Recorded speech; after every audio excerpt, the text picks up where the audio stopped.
Cotton's idea. It was signed by 47 Republican senators, and the letter has been criticized by President Obama, Secretary of State John Kerry, and Secretary of State Hillary Clinton. And she took it one step further today to Twitter. Secretary Clinton tweeting, GOP letter to Iranian clerics undermines American leadership. No one considering running for commander-in-chief should be signing on. And Senator Cotton firing back, no, Hillary Clinton. Letter to Iran helps protect USA from bad deal. No commander-in-chief should allow world's worst regimes to get world's worst weapon. And Senator Cotton joins us. Nice to see you, sir. Good to see you, Greta. Thanks for having us on. That was an interesting Twitter spat. Well, the simple fact of the matter is the deal the president has proposed, and we know 2 terms of it, are unacceptable for the U.S. and the world.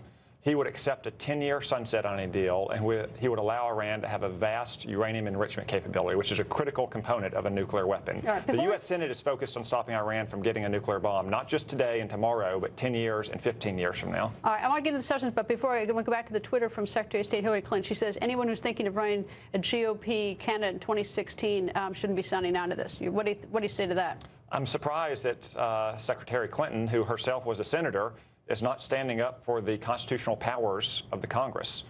I'm sure when she was in the Senate, she felt differently. The founders created our Constitution with separation of powers to make sure that no president, whoever he or she may be, can bind the United States to an international agreement without congressional approval.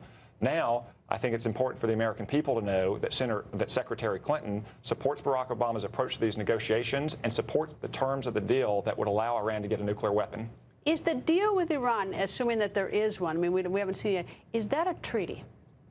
Whether it's a treaty or a congressional executive agreement, well, there's both a treaty and a congressional executive agreement. Treaty requires 2/3 votes of the Senate. A congressional executive agreement can be a majority vote of both houses. So that can be debated, but that's not the point we're discussing.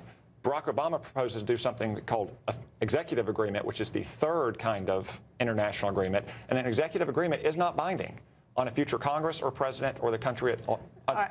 But it makes a difference to whether it's a treaty or an executive agreement with Congress. I mean, because it's 51 versus 67. So I'm just curious. You're a Harvard Law graduate. What would you say it is? I mean, it's if you're teaching a Harvard Law class, what is it?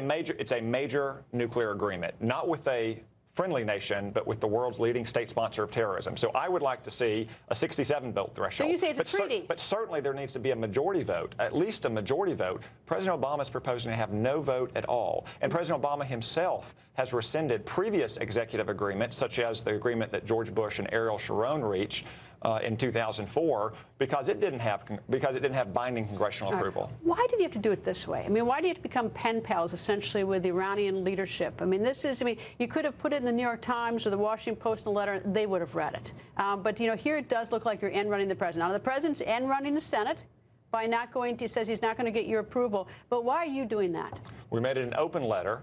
It's the same effect. As Lindsey Graham said, so not only the Iranian leadership, but the entire world knows where we stand. And if you talk to most it's an open letter to the leaders of the Islamic Republic of Iran. So it's to them. I mean, yes. if you'd put the same thing in the New York Times and had 47 senators say that the president doesn't have the authority to do this, or it's just a piece of paper, as soon as he leaves we can tear it up and move on. If you'd done that, you'd have the same effect. What you wouldn't have is sort of bypassing the president and having that sort of symbolic gesture of going directly to Iran. Well, 2 things. First, if you talk to most Iran experts, they'll tell you that Iran's senior leadership doesn't understand our constitutional system of government. They could have read it in the New York Times or the Washington Post. We wanted to make crystal clear they heard that. They could have.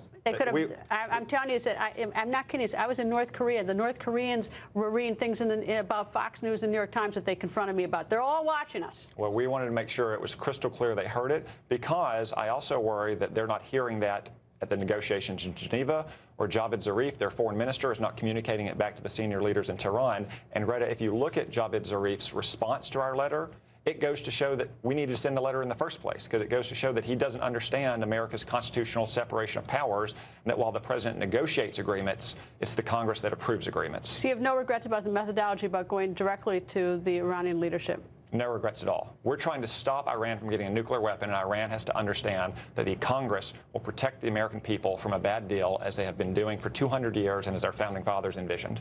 Senator, nice to see you, sir. Thank you. Nice to see you, Greta.